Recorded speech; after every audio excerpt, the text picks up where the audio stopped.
For today's vlog, tayo ay magluluto ng Saikoro steak with fried rice. So una kong lulutuin dyan yung ating fried rice. So maglalagay na ako dyan ng mantika. Ihulog na din natin dyan yung ating itlog at lulutuin lang natin yan.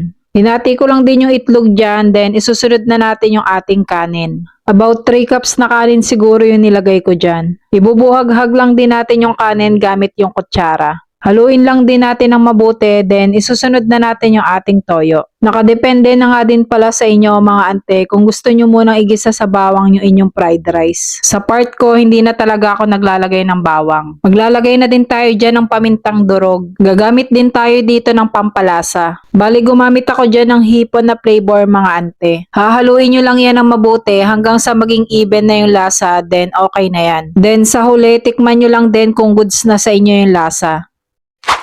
Next na natin gagawin dyan is piprituhin na natin yung ating